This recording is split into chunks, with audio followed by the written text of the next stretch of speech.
We welcome you to the Commercial Vehicle Business Summit.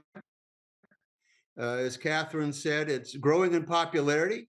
We're enjoying increased audience as well as great speakers, because this is becoming a real good central place for people to come and learn what's going on today.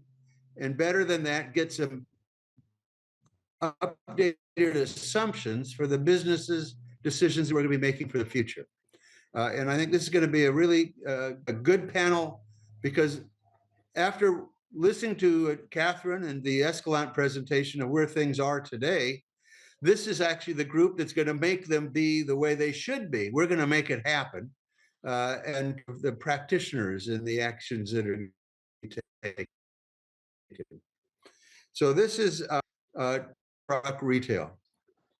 We've got repeat panelists who are experts in their field, starting with Mandar Dighe. Mandar Dighe is the Global Sales, Marketing, and Business Development Executive for Knapheide, which is the leading upfitter of commercial vehicles, have been for quite some time, and has a great deal of influence on the business, not just as the upfitter, but also with relationships with the OEMs and the market. And Mandar has some great experience having done this for other companies as well. Dave Herring is the Senior Vice President Sales for the Western region for Mitsubishi HC Capital America. And he's got about as much experience as anybody does in terms of the financing activities surrounding these new technology vehicles, as well as the companies that are producing them. And Mitsubishi has been very forward-leaning in getting into this business. And as we all know, salespeople sell vehicles, but actually the finance people are the ones that actually sell them, because that's how people make their purchases. And then Debbie Shust is the Vice President, Medium Duty Trucks, Navistar. And right in the middle of this whole thing, again, as I said, making it happen, that's where the decisions are being made from the OEM level that are going to be driving so many of the results that we're going to be dealing with. Now, this particular panel is chosen not just because of the expertise of the individuals, but the process that we're going through right now of introducing new technologies is one that has repeated itself over time. It's not new. In 1912, we witnessed the first transcontinental commercial truck trip. Before that time, before 1912, people thought it would be impossible to deliver goods by truck. Again, it was train only at that time, or horseback. So these companies, I want to give you a little information on the strength of these companies. Knapheide was founded in 1848. So they've gone through transitions of technology. They've gone from horse-drawn carriages to modern day ICs. Mitsubishi Capital HC, Mitsubishi, not HC, was founded in 1885. And Debbie's company was founded in 1902, but actually goes before that, as you know, when the harvesting equipment was actually invented. So we've got the perspective of companies that have been through these cycles. In my evaluation of where we are right now with our new technologies, you know, there's always this period of time where the first visionaries see the future so clearly as what needs to be done and how it should be accomplished. And that's really the exuberant period of the initial process of introducing technology. And then you get into this kind of, the reality starts to sink in of where we really are versus where we want to be. And that's where we are now, kind of they call that the zone of disillusionment.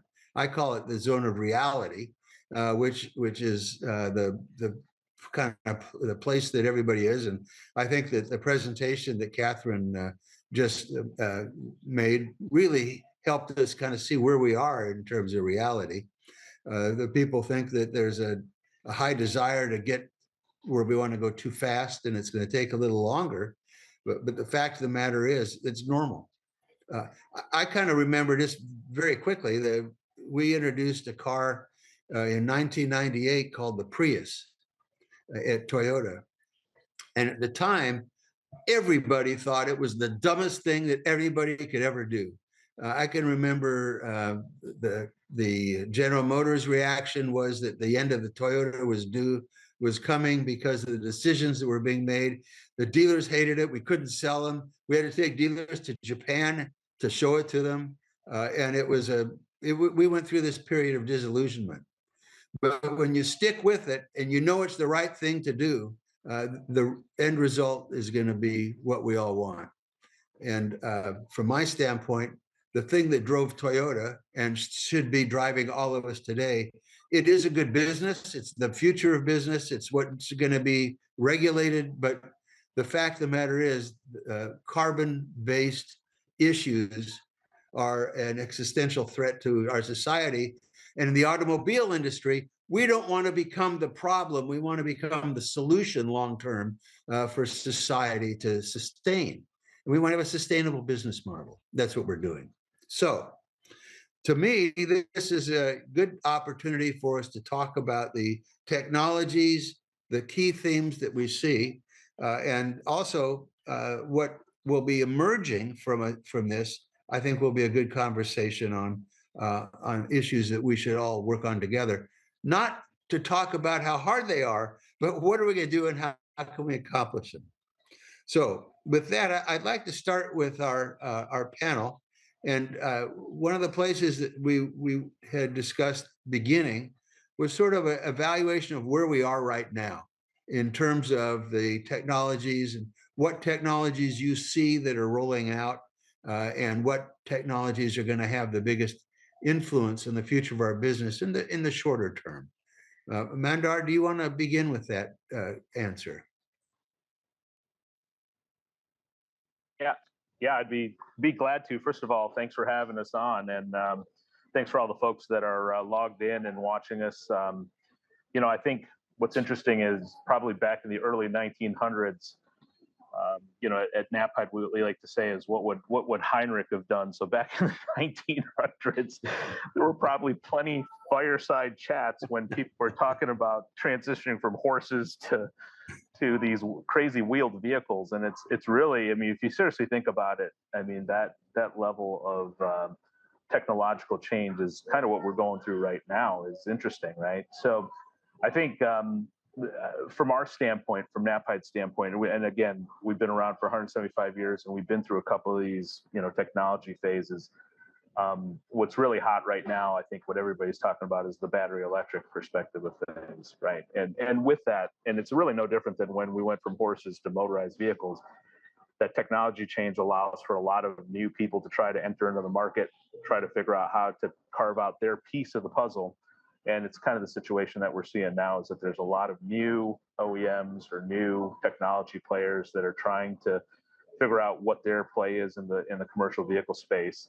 And as a result of that, there's some different thought processes. We're an upfitter and a body manufacturer. So at the core of what we do is we take the chassis that the OEMs like Debbie and Debbie's doing and some of the companies that Dave worked with are doing. We take those chassis and we make them work ready by putting our products and other products on those to get the jobs done. So there's some interesting dilemmas with that, or interesting challenges with some of the new players. First of all, if we know the physical points of the vehicle, we know the interfaces with the subsystems, we know the capabilities of the chassis that we're being asked to upfit bodies and equipment on, and then most importantly, we know the mission that vehicle has to do.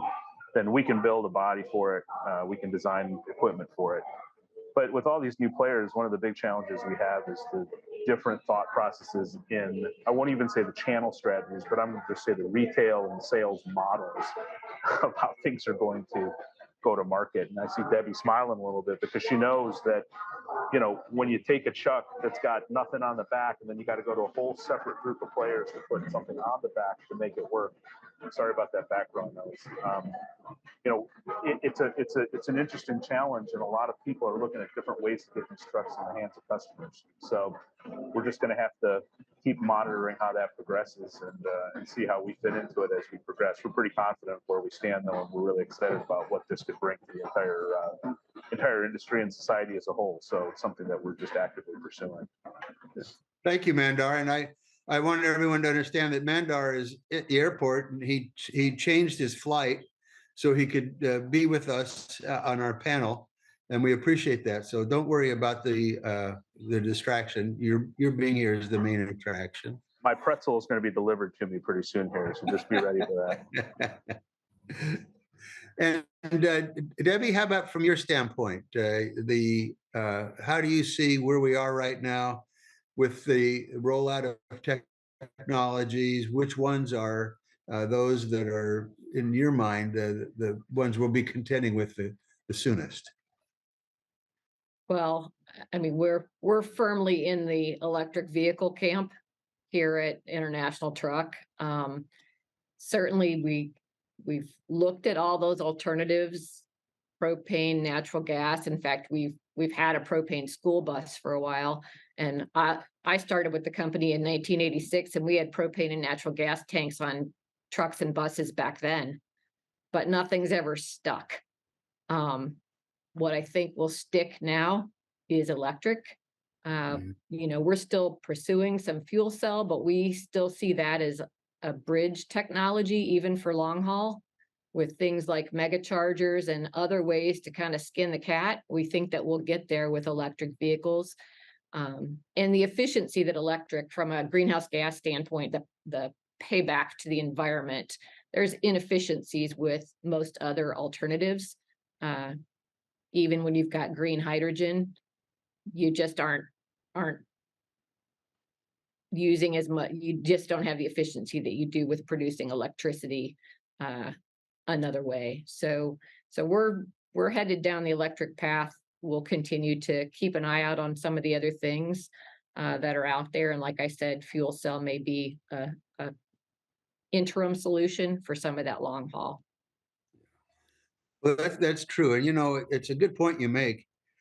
It reminds me a little bit of the way people probably looked up at the Wright brothers' first flight, and they said, well, that's kind of fun. And it was used for barnstorming and giving people rides. Nobody could really envision that we'd be in the moon by within 70 years of that first flight.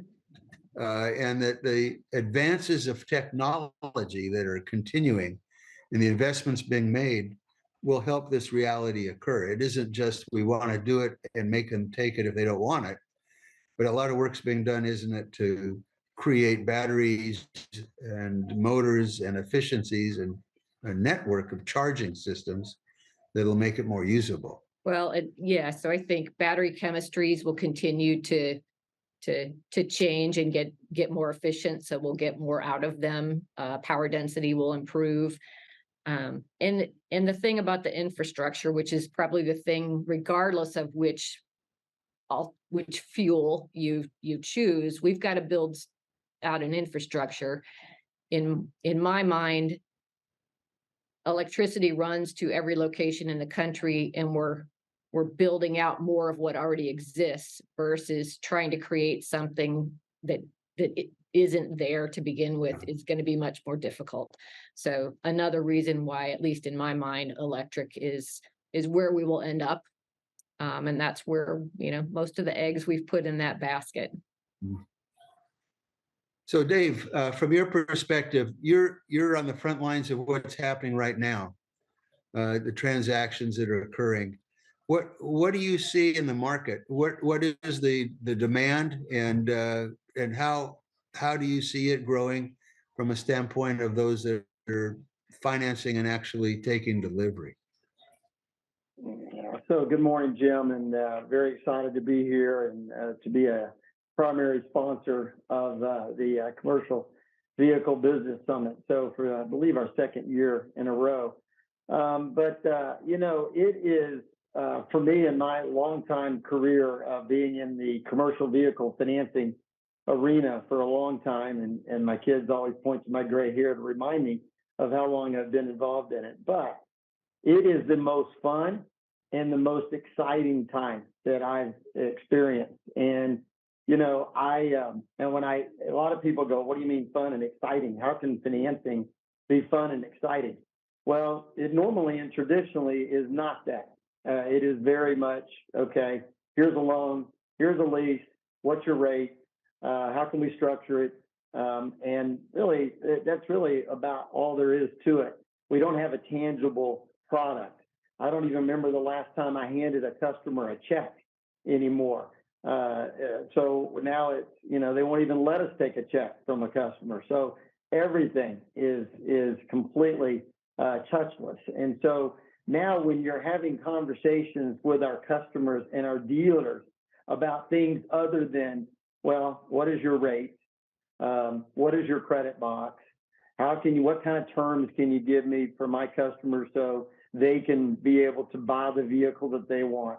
Now, for the first time in my career, I'm actually get to be a little creative. And that is a lot of fun. And so when we sit down and we visit with all of these different OEMs, including, you know, international, it doesn't, for us, we're just here to partner with all of them. And obviously the new one, we're going to be selective, but the established ones like international, you know, we're definitely want to be a partner in that electrification process. So we have got to, as a capital provider, we have to be very, very creative. And when we're talking to our executives, especially the ones in Japan, and we talk about all these different mobility solutions, and we talk about, you know, reality of disillusionment that you mentioned, Jim, that makes them very, very uncomfortable, right? In the financial services world, they deal in zone of reality, right? It's all about reality. And we're not in reality right now. And so we whether it's hydrogen, whether it's battery electric vehicles, whether it's propane, we're going to be here.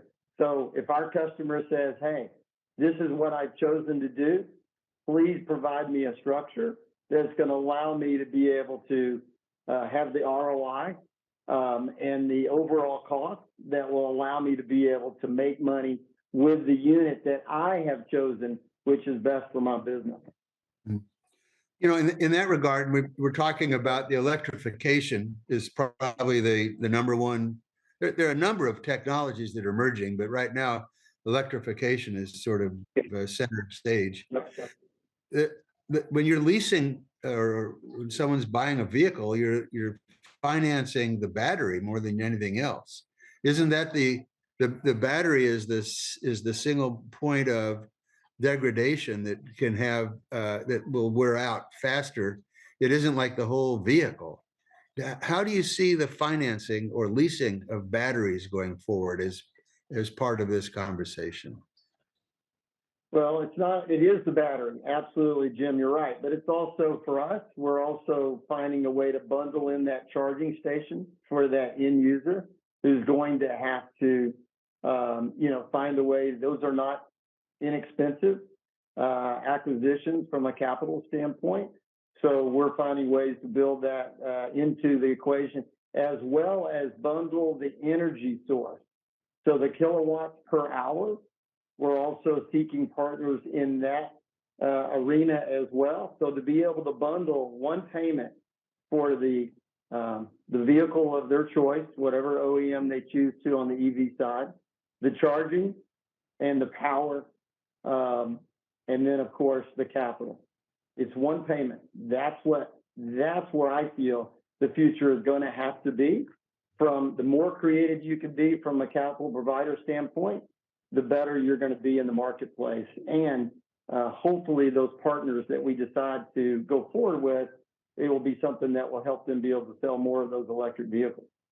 Well, that's a key point because we don't want to. We need to remember not only are we worrying about the environment, but all of this technology is focused on customer first. It's customer focused. And from a standpoint of how they buy them and how they use them and what and why. I read somewhere that it's kind of interesting. The process of purchasing commercial vehicles, the time it takes to consider and investigate and buy, has gone down from something like 91 days to like 20 days. And that part of it is because there's more and more of this mobility concept especially for fleet users. So Mandar, I'm kind of interesting on this point from your standpoint with the upfits and your customers. How do you see this technology emerging to make it more of a customer focused, customer pleasing purchase process and operating experience? It's a really interesting perspective, and I kind of appreciate what Dave was saying about the fact that he hasn't been able to physically hand a check to somebody for such a long time. And frankly, in our everyday, I guess our normal lives, I mean, we're used to doing things online. We're used to ordering on Amazon. We're used to DoorDash. We're used to this very almost I don't know how I say it, but I'll just say it's almost like a non-personalized transaction capability, right? So the commercial truck space, as Debbie knows, and as Dave knows too, is that it's still a sector of transportation sales where that I feel like that local aspect is needed, right? I mean, you've got vocational users who have very specific needs. They're working with their OEM dealership networks, and then subsequently we get involved to put whatever equipment is on the back of it. If we need to customize things, we can do that. So some of these new models or some of the new players that are, they have great technology, but are still trying to figure out what's the go-to-market strategy. Are we going to have a retail network? Are we going to have a service and support network? Or is it something that we can do transactional, like some of the what I would say the consumer automotive EV and technology players have done? I think we're still trying to figure all that out, and it's going to be interesting. I think Debbie probably has a great perspective on this, being that her company has one of the most robust, I would say, vocational dealership networks out there, and the traditional makers all have great dealership networks that we all interface with. But with the changes on how is it the vehicle, is it the battery, is it the equipment? What takes the lead on that? How does it all interface in together, and what kind of guidance and counsel do customers need, and what's the value of that being online or via WebEx versus being in person? I think there's a lot of interesting balance points that this technological shift is bringing to the market, and we're all trying to adapt. We're all trying to understand, first of all, what is it going to be? What's the technology of choice going to be?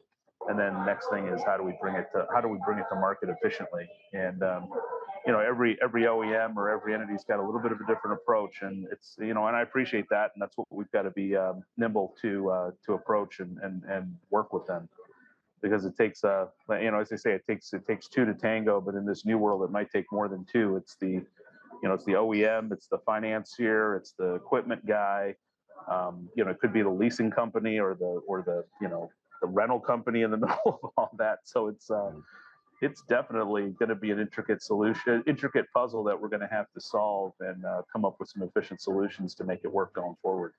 Yeah, thank you, Mandar. It brings up a good subject, and Debbie, I have my own beliefs, but I don't want to share them here. But how do you see the dealer and distribution network evolving for a legacy company as yours, compared to some of these startups that have clean sheet of paper approach?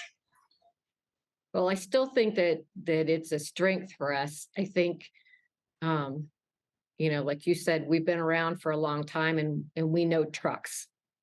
And so although we're bringing a new powertrain to run those trucks, we still know what the essence of a truck needs to be.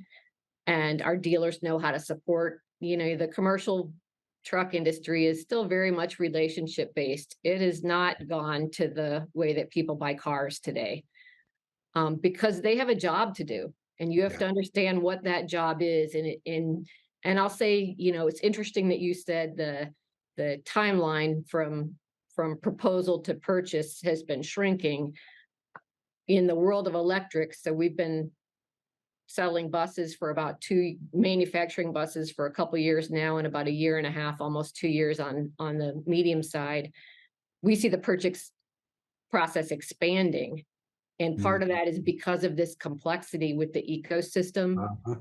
Places where I've never had to know what happens after. I mean, we do know that Mandar puts a body on and a little bit about how that happens, right? But the details of it weren't something that we needed to intimately know. Now I'm putting brackets on to make body mounting easier. I've never done that before because I don't want you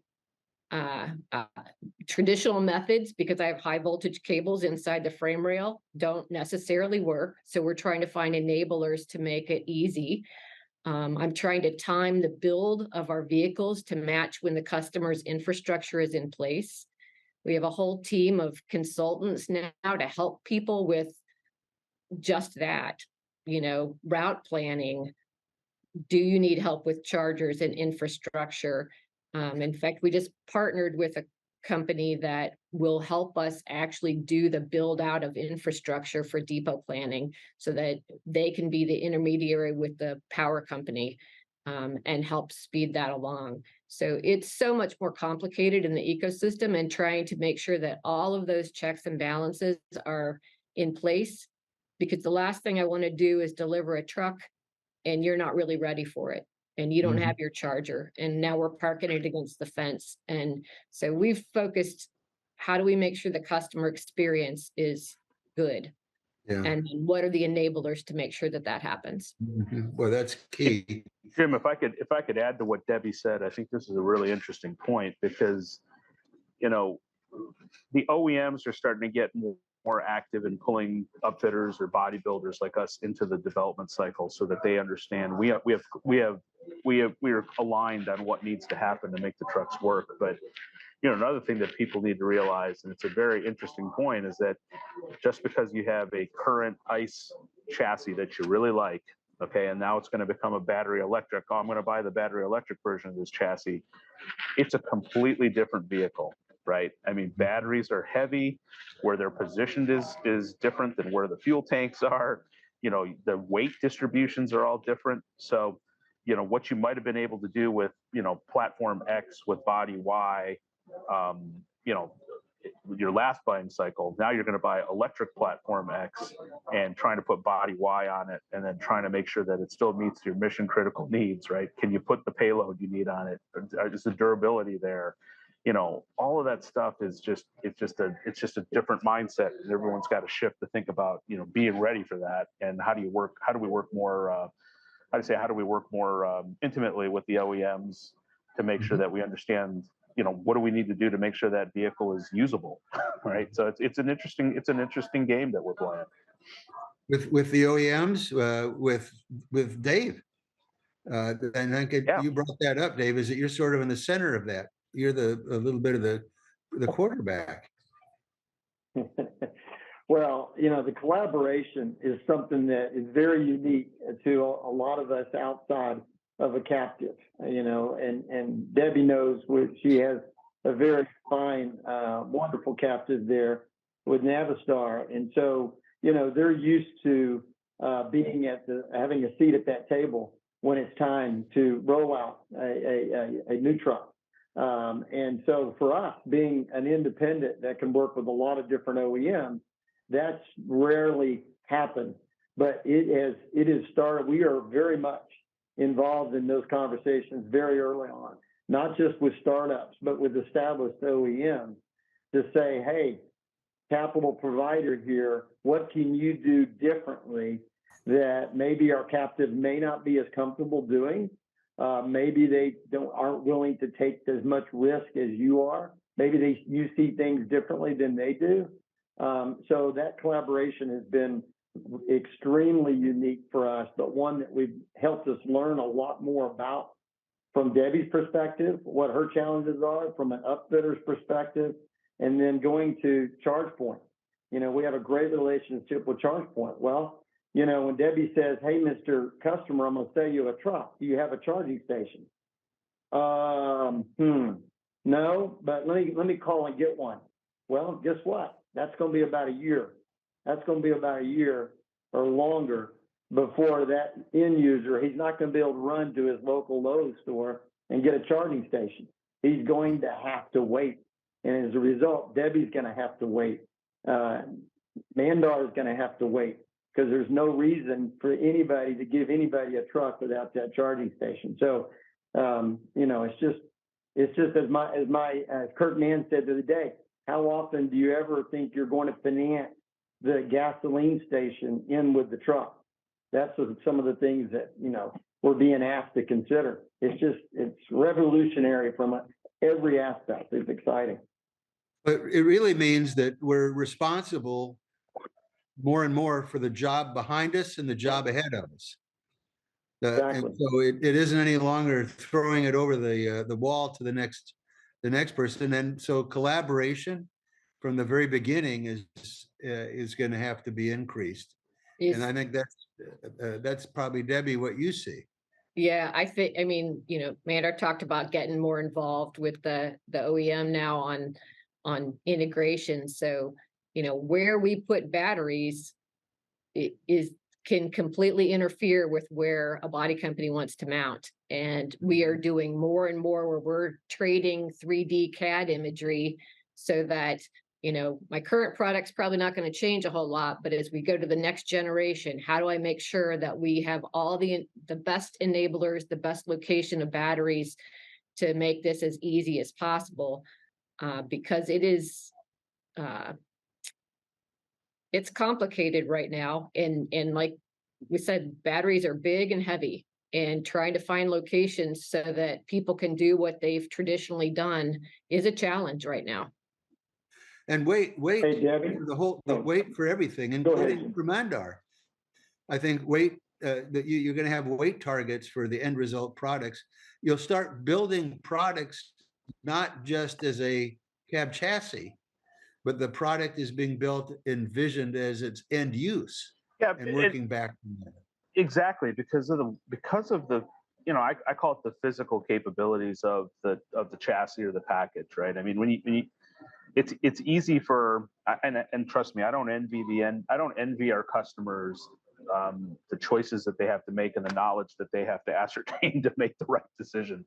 It's challenging. I mean, you know, but again, it's a physically different vehicle. And you know, I can tell you, we've been through several case studies where, you know, the customer is used to putting, you know, this body and all this equipment or all of the inventory they need to do their daily job, and then they realize that, okay, you know, the chassis is already the capabilities of the chassis are limited because of the weight of the batteries. And then all of a sudden, now as you add more equipment on the truck or on the vehicle or equipment or inventory, your range can come down because of that mass situation. So it's a really intricate situation that customers need to figure out. I know Dave's been talking about the infrastructure piece, which, I mean, that's another level. So, you know, if you're an end user and you're in a location, you're in a state or a country or whatever where you're being said, okay, you have to go to a different technology. You know, it's not just a matter of saying, okay, well, I'll buy the electric version of this. I mean, you got to look at the chassis you're looking at. You got to think about the infrastructure it's going to take. You got to think about the service and support that you're going to get if something happens to that vehicle. I mean, and then the financing of it, and, you know, end of life considerations. It's an interesting Rubik's cube that you've got to work through, and you know, it's exciting. It's exciting, but but again, it's a challenge that we're all going to have to tackle. It's a little bit overwhelming, honestly. Yeah. Hey, Debbie, yeah, I've got a follow-up question. Obviously, I know we would all love to do nothing but Knapheide trucks upfitted, which is what, yes, exactly, right? So there are a couple of other upfitters out there, just a couple. So how do you make that work when you're sitting there trying to build out and accommodate those different body, upfitters? and say, okay, well, Knapheide needs this. This is what Knapheide's this is the way the chassis needs to look. And then I got to go over here to another body company, and I got to figure out how theirs is going to fit onto our chassis. You know, I don't see how you could possibly build something that's going to be one size fits all. It's like you're almost going to have to find the body companies that you partner with and say, we're going to be your guy. Maybe I'm putting too much out there for conversation, but I just don't see how Mandar is going to have all these different OEMs come to him and say they got a chassis that works for every one of them work for your body. Yeah. Mandar. Well, I mean, I think what's happening more and more is that as a body manufacturer, and as I look at my peers, right, and you're right, there's thousands of different options for bodies, right?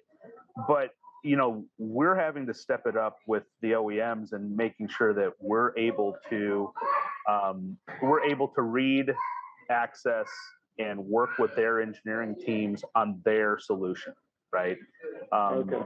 And that's an investment that's a big investment cycle too, right? I mean, you know, Navistar International, I think you guys are a SolidWorks house. Okay, so then do we have the right design language that we can communicate with them? That might be different than OEM A, B, C, D, you know, but you know, I do applaud the OEMs are being more and Navistar is one of I mean, we work with you guys very closely, but I do applaud the OEMs for realizing that, hey, we got to get these guys in the process earlier, right?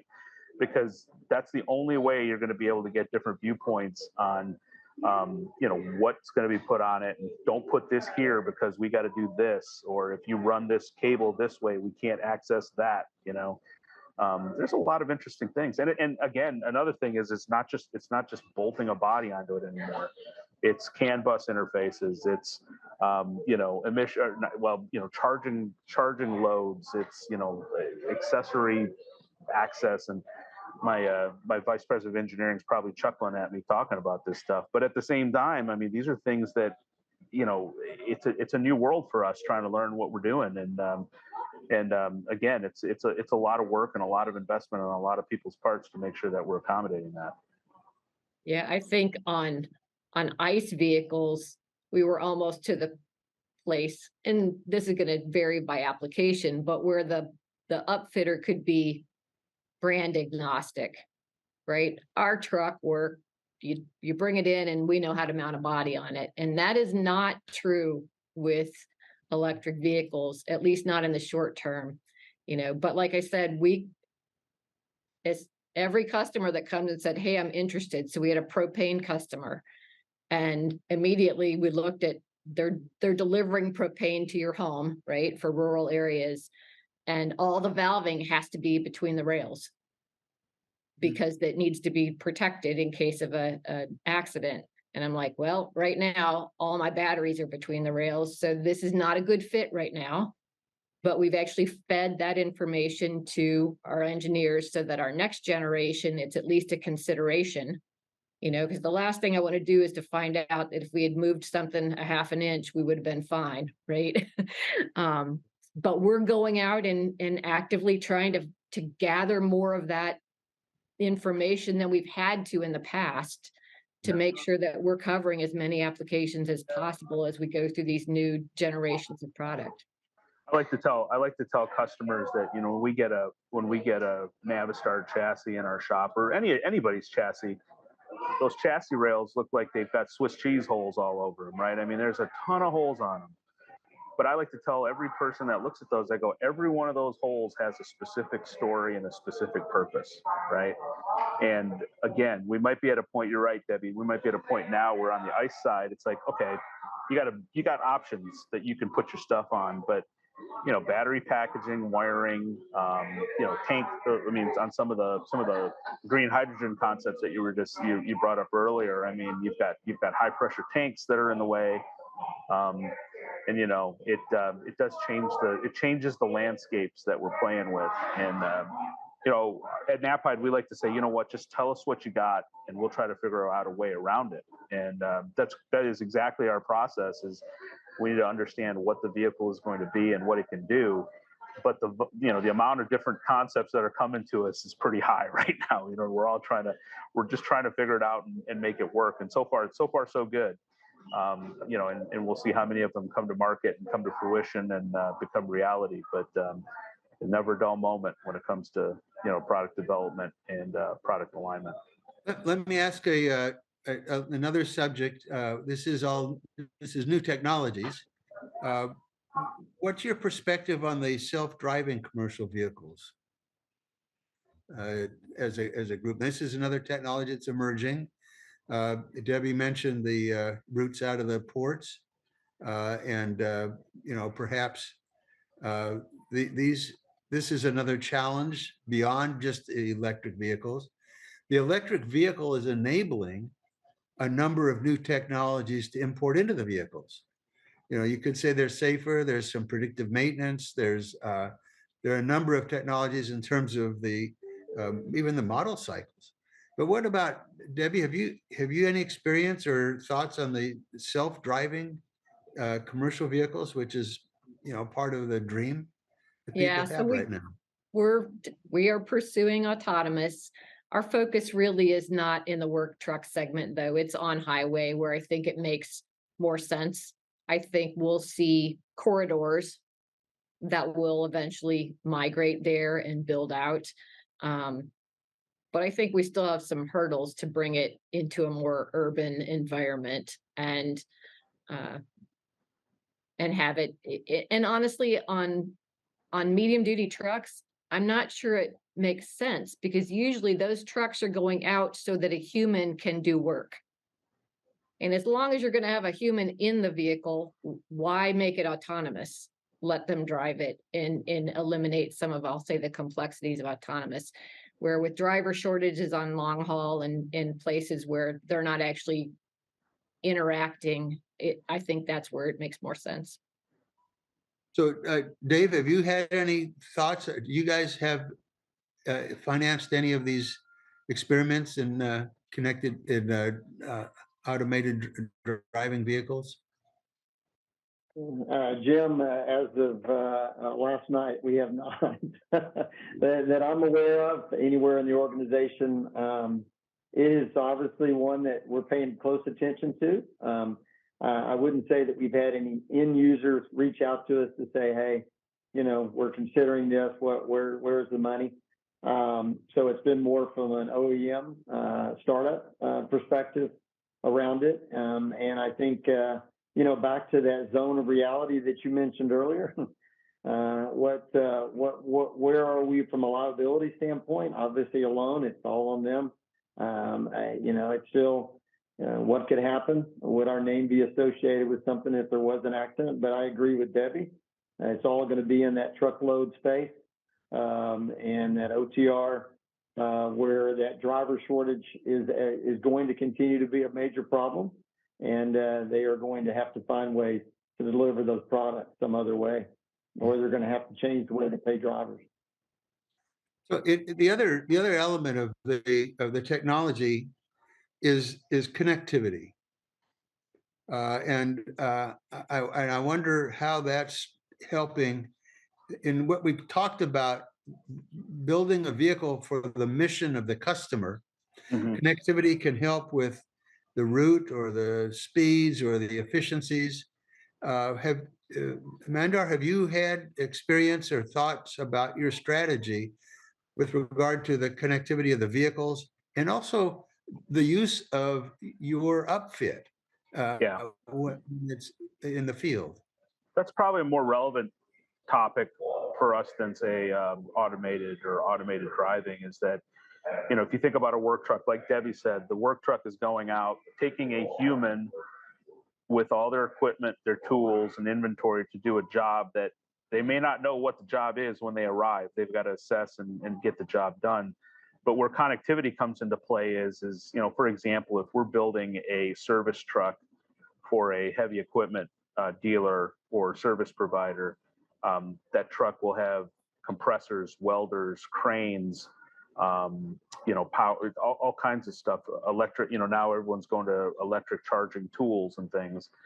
And each one of those pieces is a smart piece of equipment, right? So, whether you want to monitor the usage for PM cycles, whether you need to know, okay, how much load am I drawing off of this at certain times? How long is the truck on idle versus non-idle? Things like that. The connectivity starts becoming a piece of the puzzle. So, one of the things we've been thinking about is how does that body, which all this equipment is connected into, how does that become quote unquote a smart hub for all that? And then that hub has to hook into the, you hook into the communication systems of the chassis that's in play. So there's a lot of those things cooking, and a lot of those things that need to be considered. But I tend to agree on the automated driving perspective with Debbie, is that a work truck is taking an individual somewhere to do a job which is not necessarily defined in some cases. So it's not a very predictable situation. We were on our pre-meeting, we were talking about a couple situations like refuse or and dare I say it, I'm going to say this, and it's probably not the right thing to say, but like school buses. I mean, it's a predictable route. I don't want my kids to be picked up necessarily at this point by the Jetsons mobile, but but again, it's predictable routes. You might be able to get to some sort of automation. I think that's what Debbie was kind of talking about when you're talking about corridors and long haul, kind of predictable interstate type of routes. So it's pretty interesting. But yeah, connectivity is definitely going to be a play. Debbie, how about from your standpoint? Are you looking at connectivity and how it might make the vehicle serve the customer better? Yeah, I mean, so we've got a telematics solution on all of our products that's just standard, but I think to Mandar's point, we are now working on how do we integrate with the body companies so that that information can flow through the system as well, so the customer has the holistic view. And I think that's probably the next step. So today we've got lots of truck information that we can feed, predictive maintenance, things like that. But like we just we'll be doing an ePTO later this summer, and what we're calling ePower, where we can do reefer units and things. And so now all of a sudden it is critically important to understand the usage, because they're going to use our batteries to run the body. Yeah. And now that integration is critical. So I think it's only going to continue to expand and grow on how that happens and what information we can feed back to customers. Wait, that's an interesting question. Actually, we got a question from the audience here about predictive maintenance, and a lot of dealers are watching this program, and they wonder what the service department impact is going to be. There's a lot of transition there that's going to be occurring, and predictive maintenance, I think, is part of that. How do you see the service needs or the service revenue generated from these vehicles versus the IC vehicles? So, I mean, we believe the maintenance is going to be 40 to 50% of what you see on ICE. And honestly, we make parts revenue, our dealers make parts and service revenue, and we're looking now for, what are other places that we need to be involved. And some of that is, charging, and do we do more things on the charging side? We're looking at how do we become the general contractor more holistically for these customers, because honestly, they don't want to have to learn about dealing with the power company and the charging in a kind of a turnkey approach is important as well. But I will tell you some other things you talked about telematics. So batteries don't like to sit for long periods of time. Cells can get out of whack with each other, and those are really expensive components to replace. So some of the things that we're evaluating on our telematics is, how do I, as the OE, monitor battery charge, state of all of those things on behalf of the customer, and make sure that if it is, for instance, in a storage mode, that I remind them that it needs to go through a maintenance procedure, right? Some of those things that we can be proactive on instead of reactive, that the telematics can help us with. That's really important. I did see where JD Powers is developing a way to evaluate the useful life of a battery when it's used. So you can identify how long. I mean, an engine, it's going to go 300,000 miles or 250,000 hours or whatever, 200 or 2,500 hours. But the battery, we need that same way of measuring it, and you can do that through connectivity by monitoring the battery cells. I guess that's interesting. Yeah, we're Mandar, starting to migrate from years and miles to throughput. So the energy throughput that goes in and out of the battery is going to become the more important factor for life. Cycles. Yeah. Just like a jet engine. Mandar, how about from your standpoint on the maintenance, especially for service and predictive maintenance? Again, I think that's going to be chassis and vehicle specific more than anything. From a body standpoint, not really much of a change. If chassis are going to be to the point where, okay, I'm doing a battery swap versus doing, a vehicle replacement, then maybe we need to think about, okay, how do you get the body off of it, pull the batteries out, and all that kind of stuff. But again, it's something that we look at all the time anyway right now, in the sense that, either the truck's going to last longer.